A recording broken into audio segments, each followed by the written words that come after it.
Here we are, guys. Monster Party is at Monster Fest here in San Francisco. Yeah! San Francisco 2025. That's right. We got James, we got Larry, we got me, and we're missing someone. It's I not, can't. no one's really important. Oh, it was right on the top of my head. No. Anyway, whatever. This is so cool.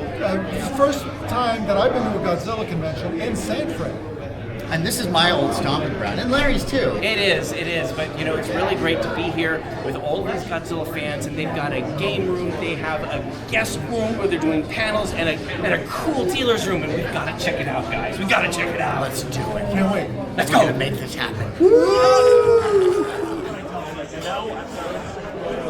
So I'm here with Max at Super 7 and this really cool big guy, which I'm sure you guys know about because I did a little toy time on Mechagodzilla. Yeah! Yes. Now, Max, this is a big thing here at Super 7, isn't it? It's literally a big thing here at Super 7, yes. It's one of the biggest figures we make is our super vinyl figures like this, yes. And it's great because he fires missiles and he's got little wheels you at the can roll, and you could have him battle your Godzilla from 1979. Oh, you don't have that? Oh, I'm sorry. I have it, and I have them battle each other, and it's so cool. Do you have that figure? Do I have the original? No, but that's the reason why you can get one of these. Because who wants a regular Godzilla? We can have an army of Mecha Godzillas coming in, rolling through and taking everybody out.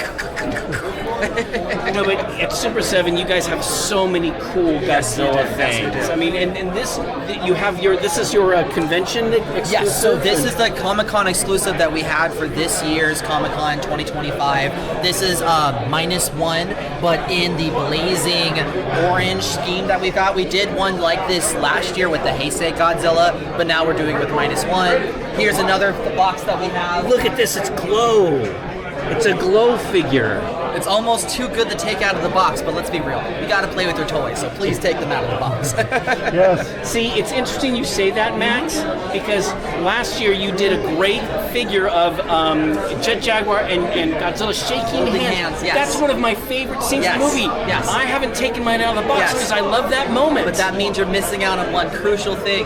The hands go like this. Yeah. So if you move them up, you can make them into a Y. And if you collect all of the Jet Jaguars, you get a Y, an M, and a A. And we're all trying to figure out how to make the C work with it, but you can almost spell out YMCA with Jet Jaguar. But you see, I don't want to do that. I want to keep them like, I wanna keep it in the box. shaking hands. Yes, that's why you just gotta get two. Just kidding. Yes. See, sells just buy two. No. See, the funny thing is, Max is like, he's saying everything that I'd love to hear. He's like, get two. That's right. Yes. Keep one in the box. What we used to say is one for play, one for display. That's how you want to set your toy sales up. Yes. But you guys have got to check out Super 7. And and you have a store in San Francisco. We do. It's right here in San Francisco. You can actually, if you look at any of our regular reaction figures, our address is right there. So 3253 16th Street here in San Francisco. We're right next to Mission Dolores. It's a nice little neighborhood right between Valencia and Dolores. So, yeah. Now, I know you guys are working on some really cool items for the future that you can't tell us about, so people have to go to super7.com. Yes, go to super7.com, follow us on the Instagram. You can do either the Super 7's main Instagram, or you can even go to our personal one for 16th Street. That way, for the 16th Street one, we're able to show you what we get within the store and other things of the sort. The main Super 7 one is where you can just see all news coming out for what's coming out for Super 7. Excellent. Max, thank you so much, Absolutely, man. thank Always you. great stuff. Thank you Super so 7. much. Yeah. Hey everybody, Matt Weinhold here from the Monster Party Podcast. Guess who I'm with? My old roommate, Brandon McKINNEY, artist extraordinaire. He's worked in every genre. He does animation, he's done comics. He's also a giant Godzilla fan, right? I am, yeah. And he's been here at the convention doing his art, selling his art, and celebrating the majesty of Godzilla. Yeah, it's been a blast. I've never done a purely Godzilla convention before. Lots of comic shows, anime shows. This show was amazing. The fans are all great, and we're all here to celebrate the big guy, the big G. Yeah, it's kind of small but mighty. Yes. Yeah. Yes. Powerful in a small package. Right. I love it.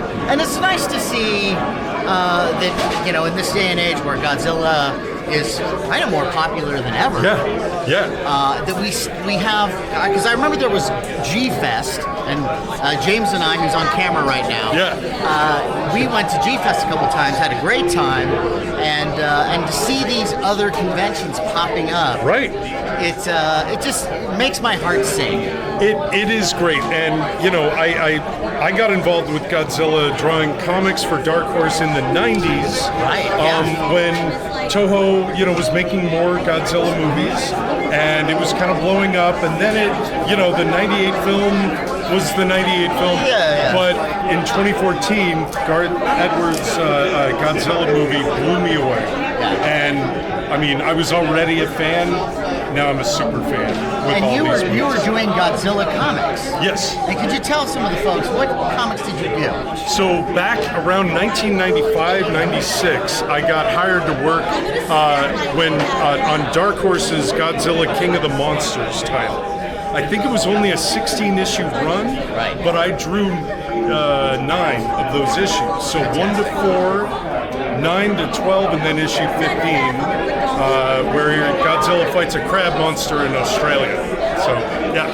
Crab on the Barbie, as they say. On the Barbie, you got it. I had to go there, everybody. But yeah, so I mean, you know, you have a long experience with Godzilla. Were you a Godzilla fan from childhood? So, like most kids, you see the movies, you know, on Saturday afternoons or something. I enjoyed them. I thought they were a little cheesy, you know, just the old stuff, and Yeah, it's a you know. guy in a monster suit. Yeah. But I love the concept of it. Yeah. A big giant monster beating the crap out of buildings and fighting these other cool monsters. I liked Ultraman.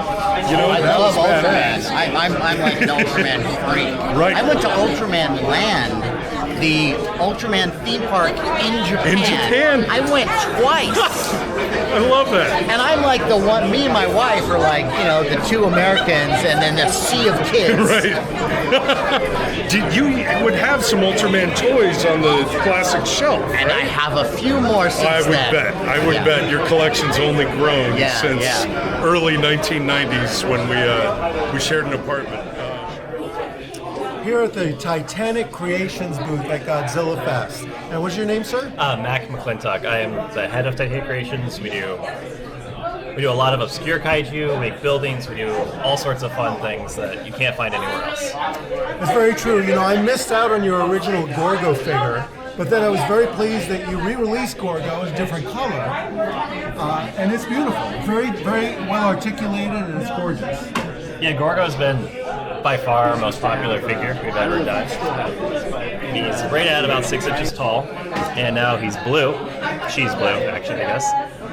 But yeah, the tail's fully articulated, the arms move. And she's blue because it's the aqua version. The right? aquatic version. Aquatic So version. the idea is this is like your swimming Gorgo, right? So if she's underwater, this is how you would view her through a blue filter.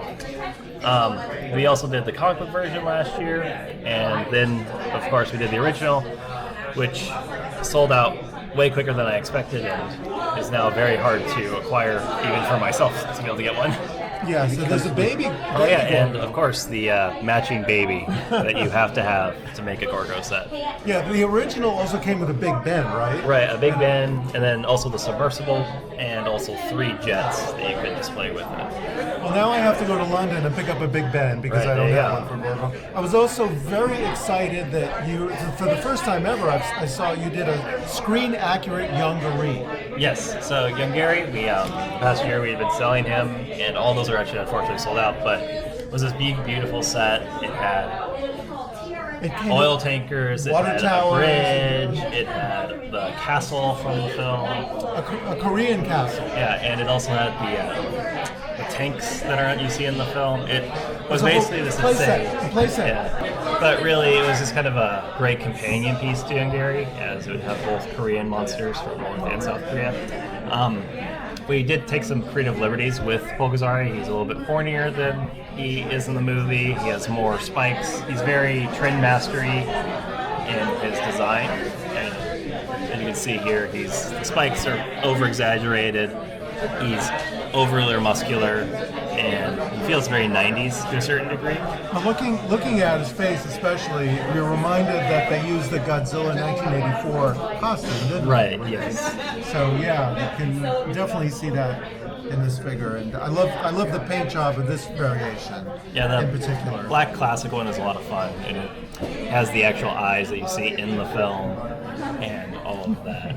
And then there's the red one, which is more transparent, which is right below him. And you've also got a little play set with Pulgazari, right? Yeah. You got some skyscrapers. The skyscrapers, and they're all destructible. I'm probably not going to be able to do it in a safe way on camera, but here we go. Need some help here. And as you can see, like, pieces pop off. See? Live out all your childhood dreams as an adult, right? Maybe Kim Jong-un is in there somewhere. Right. He's getting justice, right?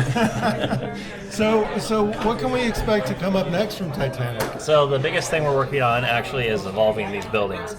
We got such a positive response from our Pulgazari figures of how these look, how much fun they are to play with, and how durable they are, that we decided we really wanted to push the boundaries of what we could do as a play set. And so we've created this building set that has 7 unique molds, and it has over 40 effects pieces that you'll be able to basically display any kaiju you want on it.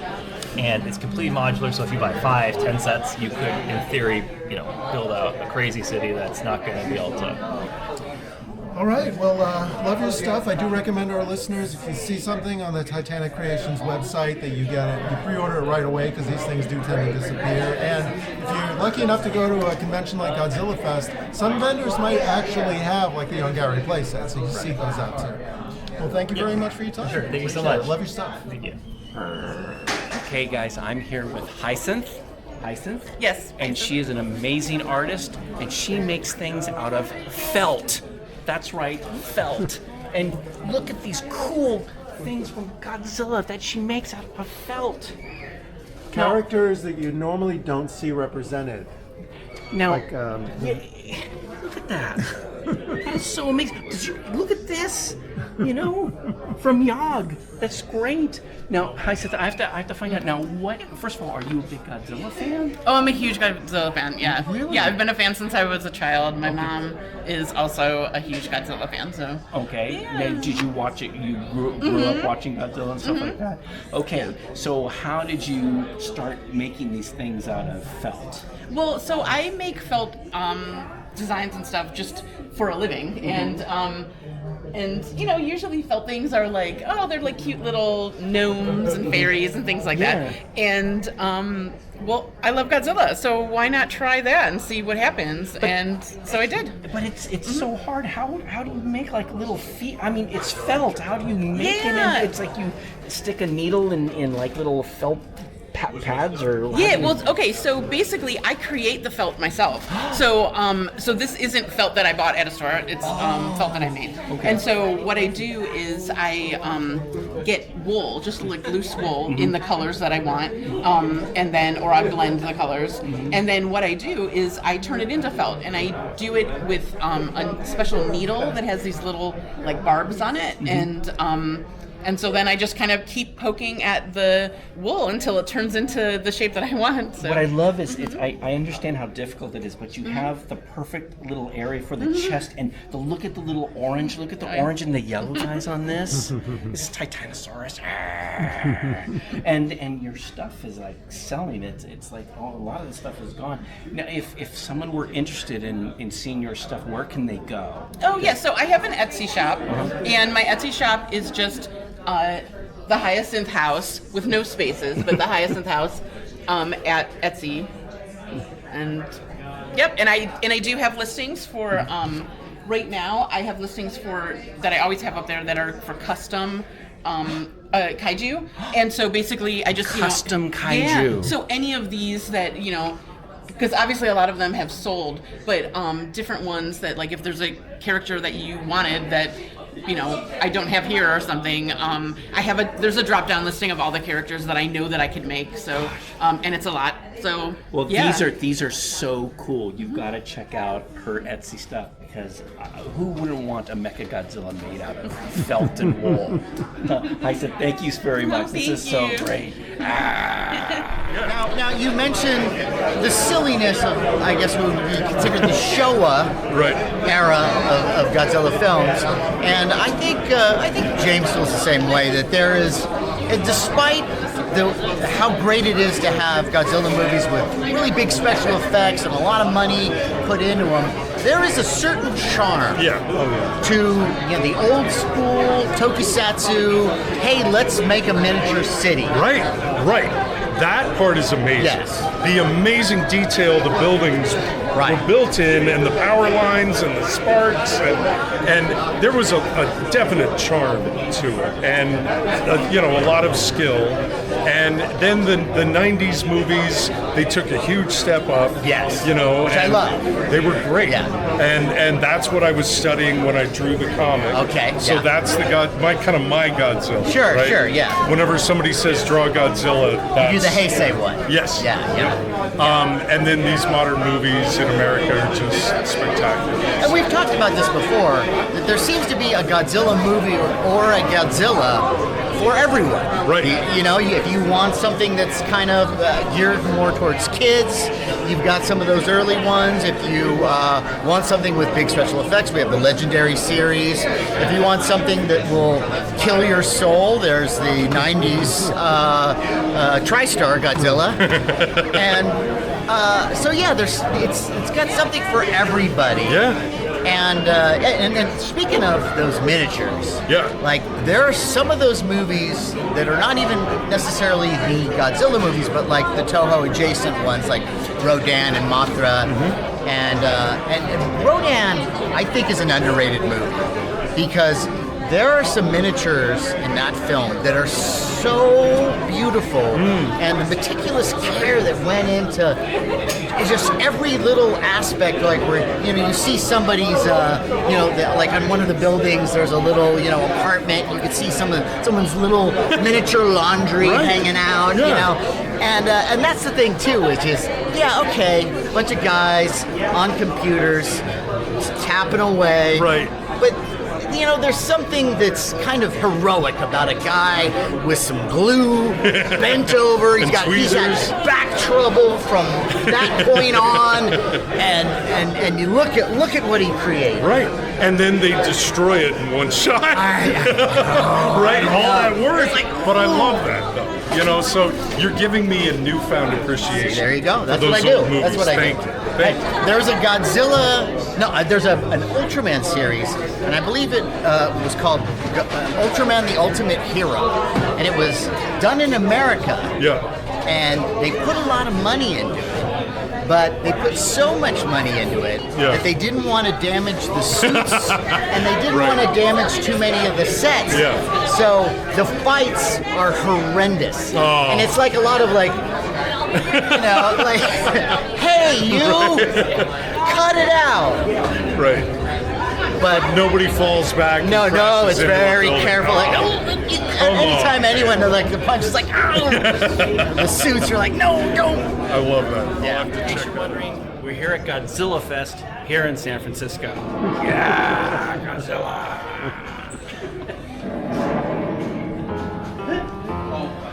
Oh boy.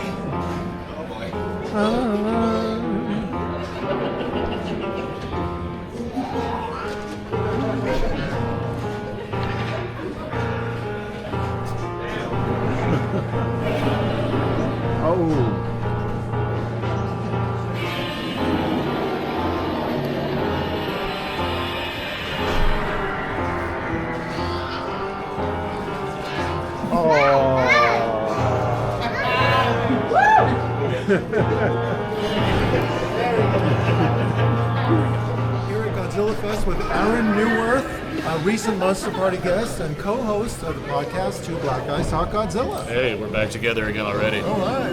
First met you at Monsterpalooza. Yeah. And a wonderful surprise to see you here. Yeah, it was. I was like hoping. I was like, Monster Party guys are probably gonna be. And sure enough, here we are. And we just witnessed a battle between Godzillas. Epic. Yes. Did you have a good time? I had a fun time. I got some cool prints. I got a couple of gargantua to add to my collection. So. You bought them, huh? You went ahead? Yeah, I went ahead and bought the gargantuas. Nice. So. That's good stuff. How about you? You doing good? Doing great. Yeah. It's a ball. But did he find the item he was really looking for? Did you? Not yet. I'm looking still on what's that item? On the search for the final 2 out of 4 kaiju press tour apology figures. But one day. Those are elusive. One day I'll have the full hard to set find. for sure. Yeah, well, good luck with that. Yeah. And you're also looking for the ship from Destroy All Monsters. Yeah, which is what The the SY3. SY3. Yeah, that'd be cool to have. Keep an eye out. Yeah, for sure. Keep an eye out. Well, we've gotten a lot of great listener comments about your appearance on Monster Party, and it was a great nerd out for us. We look forward to having you guys back to talk about the Heisei era. of Yeah, Godzilla. I'm very much looking. That's probably my favorite era. So I'm Mine looking, too. and I'm certainly looking forward to seeing Terrence's reactions to the madness that happens in the Heisei era for sure. Look forward to talking about Space Godzilla. Yeah. We'll get to that. No spoilers. And by the time I come back on there, Terrence and I will have done Two Black Guys Talk Godzilla live at LA Comic Con, so we'll be sure to tell you how that went, because that should be exciting as well. I don't know if this came up on Monster Party, but what about Two Black Guys Talk Gamma? I'd have to be a bigger Gamera fan. That said, the idea, given that Terrence is already like he's getting into the world, the two of us could together get more into the world. I have the Arrow box set. I've seen all the Gamera movies. Certainly the Heisei era of the Gamera films. Those are great. That trilogy, that rocks. I'm all about that for sure. And the older Gameras are like, yeah, these are fine. They're fun. There's some You cool can creations for sure. There's some cool villains that Gamera faces off while saving the lives of children because he's a friend of children. So. Well, I am here with famed artist Matt Frank, who I'm a friend with on Facebook because he's a Godzilla fan. And Matt, you are dressed up today. Yeah, if I can get my crown to sit correctly, I'm Emperor Antonio from the undersea kingdom of Seatopia. If there's an international incident, I'll just send a giant bug at you. No, but this is Godzilla vs. Megalon, Yeah, right? that's the one, yes. And I remember seeing this in the theater as a kid, and as I'm walking by, I go, "There's Matt Frank." No, it's the sea guy. Sea guy. But anyway, but really, you are an artist, and you draw a lot of Godzilla stuff, right? Yes, that's I actually did the math recently. I've been doing Godzilla comics for 15 years. As of this October. Whoa! I'm going to die. No, it's been a wild ride, and that's what I've been doing with IDW for a really long time. Started when they got the license in late 2010, and most recently I've done Mothra Queen of the Monsters for IDW, and that has been did that with Sophie Campbell, who's an amazing writer and artist in her own right, and. It's been great. I've enjoyed getting to brute force my hyperfixation into a job. Well, Matt, it's so cool because so when you grew up, you were a fan of Godzilla. 100%. I loved dinosaurs when I was a kid, and then I saw Godzilla out of context, and I was just like, who is this? The biggest, baddest dinosaur I've ever seen. As a kid, Godzilla stuff was a little harder to find. Yes. It wasn't playing in theaters. No. And I'd have to go find him at like Blockbuster Videos, and I didn't know how many there were. I tried to find lists online. Oh, actually, there was no internet, and the internet was really in its nascent days at the time. So I was like looking through magazines and stuff, being like, well, here's kind of a list, but these titles aren't the same. What's Godzilla versus the Thing? And like, there's a son of Godzilla? Like, And then, once the internet came home, I was able to do more research, and that only increased my fandom, and so definitely grew up just completely obsessed. Now, your artwork is amazing, and if people were interested in seeing where they could get your artwork, where would they go? Well, my main website is mattfrankart.net, and that has a links page to all my other stuff, my social medias and my YouTube channel and stuff. But yeah, I mean, I'm online. Generally, you type in Matt Frank and Godzilla, you'll find my stuff pretty quickly. I do have an online store as well if people want to pick stuff up. It's just mattfrankart.bigcartel.com. But again, you can find everything through mattfrankart.net. So.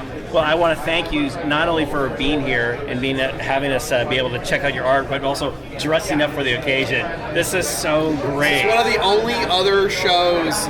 This is one of the very few shows I can wear this and people know who I am. You actually have more hair than the guy in the movie. Yes, that made me feel a little bad because it's not Robert's fault, you know. No, it was the '70s, and yeah, he had a little more meat on him, you know. But he was an American. He was a bad guy, an American. Such an interesting, what an interesting role in history. I know. Yeah. Well, Matt, thank you so much for showing this. And so check out Matt Frank stuff. Okay. All right. Thank you, sir. So, did you sell a lot of your art here at the show? Yeah. So I had some friends who were hanging on to some old Godzilla pages for me that I forgot about.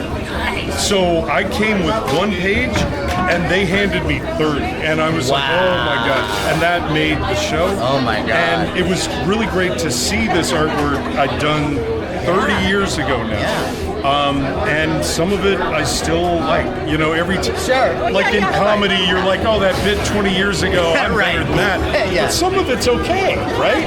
You know, and so it was neat seeing the old artwork, and the fans seemed to enjoy it. I sold some pages, sold some prints, and had a really great time. That's amazing. I'm jealous of those fans that bought those pages. That's so great. They run like I wasn't planning on an impulse purchase, not for $140, but I just saw this person's Sukajan, which is a polyester jacket embroidered, and I think the selling point for me is this part here. I mean, and Mount Fuji behind Tokyo Tower. I mean, this is, now it is reversible, right? It's reversible. It's red and it's black. Red is not my color, so I wouldn't do that. But black. So, folks, we're doing a major purchase here at Godzillafest. He can't pass this up. He can't pass it up. I think he just sold the jacket. I think he loves it. It fits, and it's my size. If it were large, I could have done it. XL, I can do. All right. Beautiful. So it's $139. Yeah, $139. Give a cash or card. Cash. Cash can keep on price. Fantastic. $110. Yeah, whoa! Oh my God. Life just keeps getting better and better. Thank you. Only here at Godzillafest. You pay cash, you get a little deal. Fantastic. Now this surprise impulse purchase was at the booth of Middle of Beyond, and this is your booth? Yeah, it's me. What's your name, sir? My name's Ezra. I'm the owner, and Ezra? I want to design all this stuff. And beautiful. Yeah. Beautiful, and I appreciate not only how beautiful it is, but that it's so very, very affordable. Yes. Which normally, I mean, in Japan, this would go for 3 or 4 times as much. Yeah, for sure. Yeah, so I still went with a nice embroidered satin jacket, but really wanted to make sure that the price range was still more in the affordable range versus some of those other ones. But I definitely put a lot of time. There's a lot of embroidery, a lot of like details, even like really large embroidery like on the sleeve and stuff like that to really pan it out. But it's also reversible, so you do get you get both. The front design, and then there's a whole different design on the inside for that. And you're selling these online? Yeah, these are online at middlebeyond.com, and I have a wide range of officially licensed Godzilla merch, from jackets to rugs to flannels to a bunch that's themed about it, a bunch of new collections coming out soon, and some stuff for Godzilla Day and some new collections next year. A nice Mothra collection that's going to be more female skewed with a bunch of really interesting bright colors, and it should be a really fun collection. I also just picked up your Biolante mug. Yeah. Which is also a flower vase. Yeah, you can make a nice vase for the trap full of a child trapped in a rose. Well, beautiful work, Ezra. We encourage our listeners to check out your site, Thanks. and thank you very much. Yeah, Great really to meet thanks you. for picking up some merch for me. Thanks so much.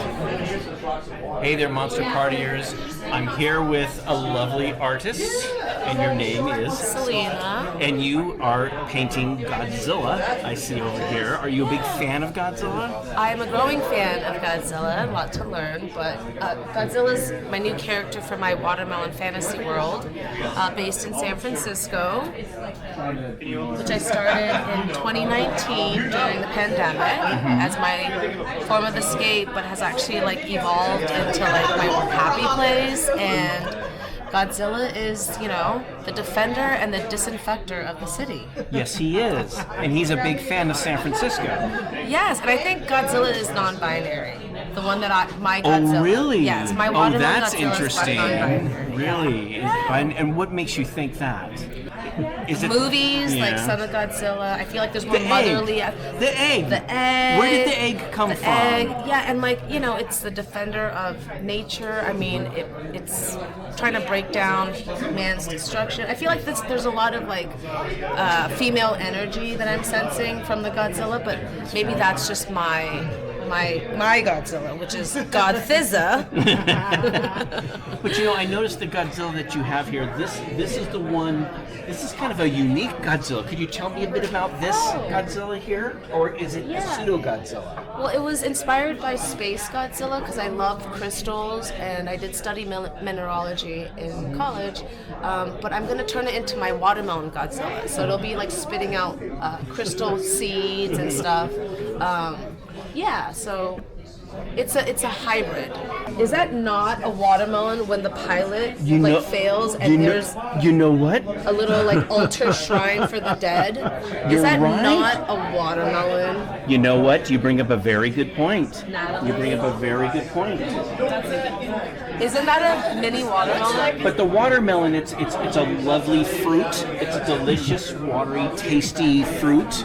And you just have all this amazing artwork here. It's a consistent theme.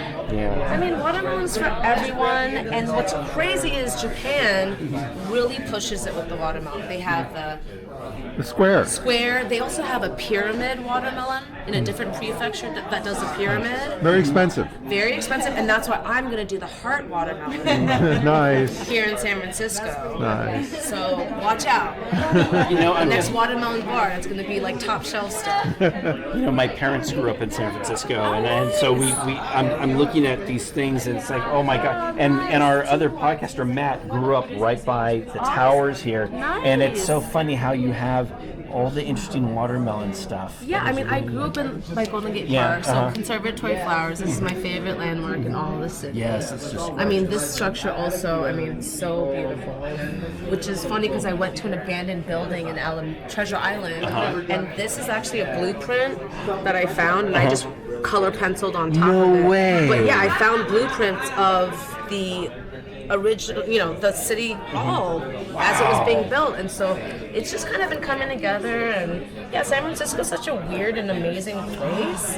Have you seen the serpent, the new serpent in Golden Gate Park? Yes, is it not? Is that the gorgeous thing? So gorgeous with bubbles on the nose. Yes, yeah. And it makes total sense. Now all they need to do is put like a Godzilla like across from it, you know, blowing bubbles out. That would be amazing. And I don't want Godzilla to always be like taken as this monster that is lonely and that destroys stuff. I think sure of it. Godzilla has friends. Well, he's part of it's like nature. You know, he's part of the earth. You know, that's kind of how I see it. But it's Yeah. But also, what about the atomic part? How it charges up. I love the spines And it's being activated. I love that part. Yeah. I know. That's when you get real excited. Yeah, so it's misunderstood. It also must be confused because it's kind of like in the middle, you know? It's like... Well, I think your stuff is really beautiful. If somebody wanted to check out your artwork, where would they go? Yeah, so I have Instagram, which is the social platform that I'm using mainly, and that's SelenaLee.art, and SELINALEE.art. And I have a website, but you can find that all on my Instagram. Fantastic. Selena, thank you so much. I love this Godzilla painting. This is great. Check it out. Yeah! Monster Party! Look, there he is! It's Gamera! Gamera! Oh yeah!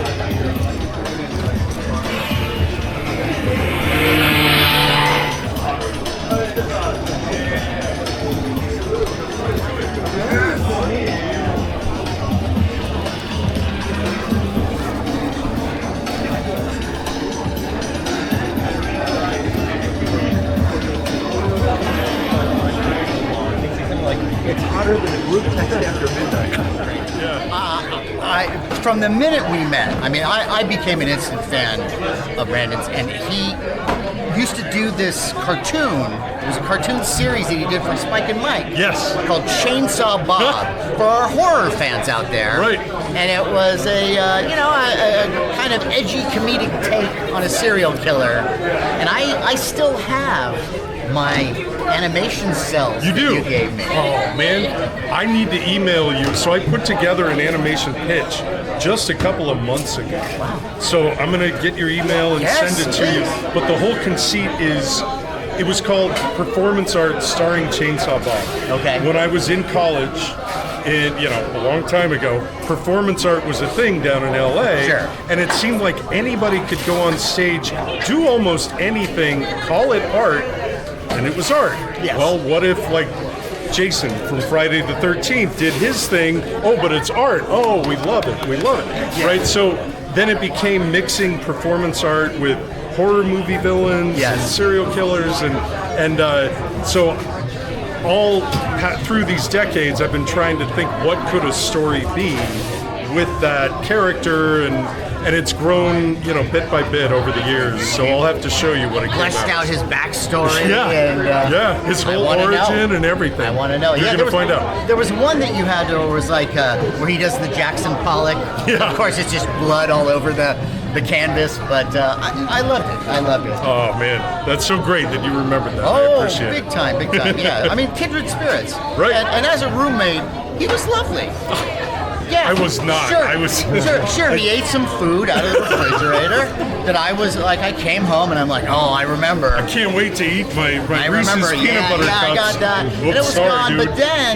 But then, I mean, he makes up for it in every other way by being just a great roommate and a great guy, and we over the years, I'm sure you've had many other roommates. A few, and yeah.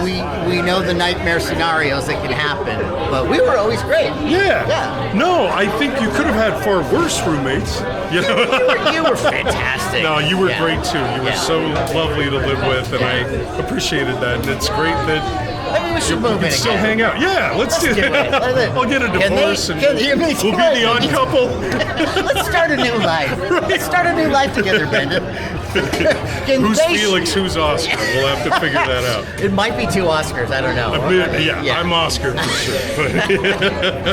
All right, Brandon. Well, thank you so much for giving us some time. Yeah. And we have to keep in touch. Yes. We have to, the next Godzilla convention. You ever go to G-Fest?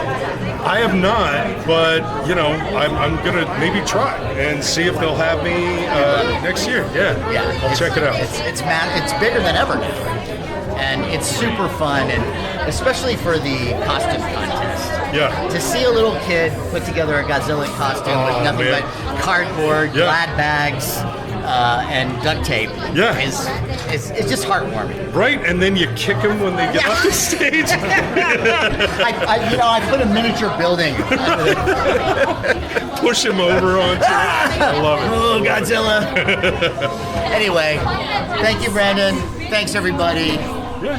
Take care. So guys, I'm here with Bob Johnson, the man responsible for Godzillafest here in San Francisco. Bob, this is amazing. Hey, I think it's amazing too. Now, how did you put this together? I mean, did you realize there's a Godzilla, fan base here in Northern California? Well, we've been doing not the conventions. We've been doing film festivals since 2004. Our first Godzilla Fest was 2004 at the Castro Theater, and we had Akira Kubo, Hiroshi Koizumi, Russ Tamblyn, Jerry Ito, and it was huge. And then from then we were just doing film festivals at movie theaters. So last year, Japantown approached us and said, hey, we want to do like a Godzilla convention. Can you help us out? And we helped them out. And it was, ups and downs. Sure. So after last year, it's like, okay, we kind of proved we could do it. So now we're going to do it ourselves. And we don't have any stumbling blocks in our way. And so we approached the hotel and had it here, which is nice because everything's all on one floor. Mm-hmm. It's all convenient. And, we've been doing things in Godzilla fandom for decades. Mm-hmm. You can see by my gray hair, I'm an old guy. So, I've done everything from lectures to Marcolite magazine. I don't know if anyone remembers that. Yeah, I remember it. I do Sci-Fi Japan with Keith Bacon. We did some audio commentaries. We did Terror Mechagodzilla and Gamera the Brave on the Arrow box set. And we've just kind of been involved in things for a long time. So over the years, we've gotten a number of contacts, a number of figuring out how to do things, and it all kind of comes together with this. Well, you mentioned your gray hair. You've been around for a while. Did you see Godzilla? Like, what was the first Godzilla film you saw as a kid? Was it on TV? Did you go to the theater? I was friends with a student who was in my second grade class, and he was from Japan. And nobody really talked to him because his English wasn't really good. So he and I became like best friends. So I was over at his house one day, and he's like, there's a movie on you have to see. And it was Godzilla versus the Thing. And this is my favorite one, so I guess since then it was all downhill. Right? Wow. But I saw that as soon as I saw it. And I was just like, this is amazing. Yeah. And then he called me up one night and said, there's a movie on 44, you gotta watch it. And it was Monster Zero. And that was the first time I saw Geeter. And when he comes over the hills and the heads are going all over the place, I was just like, if I was older, I would have had an orgasm. It's like, now, like as a little kid, it was just amazing. Now, like me, you have a big Godzilla collection now. Because Godzilla's been such a big part of your life. How big is your collection? Is it taking over like a whole room, or? I have a detached garage in my backyard. Well, it's not all Godzilla. It's Godzilla, Ultraman, Kamen Rider, all the great stuff. And then I'm now, instead of saying divorced, I say living with no adult supervision. So the collection starts to trickle into the house. So now it's like the house, the garage, the whole backyard is all tiki. The basement is, I've got a creature from the Black Lagoon. Creature from the Black Lagoon, pinball machine, and everything. Making creature corner. So this is. I want to hang out at his place. Well, Bob, I just want to say, my house is like Disneyland. It's like Frontierland or whatever. It's like Monster Garage, Creature Corner. Well, Bob, I want to thank you for organizing this because this has been amazing. Fantastic vendors and great guests. The game room. How fun is that? I keep telling people it's like the pinball machines are set for free play. So you win a free game. It's not quite the same. But it's more than just the pinball machines. They have these other games, the video games. They have video games from all across the. I think they went and raided a museum somewhere. They go all the museums, everything from the old NES, GameCube stuff to all the way up to today. So it was amazing over there. So look, for people who check this out and they go, oh man, I miss Godzillafest, is there a place where they can go to? Is there going to be another Godzillafest down the road, or where can they go? Every year we do the Godzillafest Film Festival at the Balboa Theater in San Francisco. So you can come in, you can see 20 Godzilla films over the weekend. And, you know, we work in War of the Gargantuas, Rodan, whatever as well. So we do that every July. And then we're going to do this every September. So this is our second one. So as long as we don't lose our pants, we'll do a third one next year. Now, you also have a podcast, I believe. And so if people are checking this out, you could also go to their podcast. And your podcast is? Podcast is Planet 8 Podcast. You can find it wherever finer podcasts like this are available. And I do that with Larry Kakos and with Karen Walker. And that's kind of my venue to talk about non-Godzilla stuff. You know, if we want to talk about Star Trek or Creature or Hammer films or whatever. I think the next one is Strange New Worlds, and I think we're going to do Night Gallery coming up and whatever else. So, well, there's plenty of room for other monster podcasts. Bob, thank you so much. It's such a pleasure. Our pleasure. Again, great job, guys. You have to check out Godzillafest. Yeah. GodzillAFest.com. Thank you, Bob. Thanks so much. Anytime.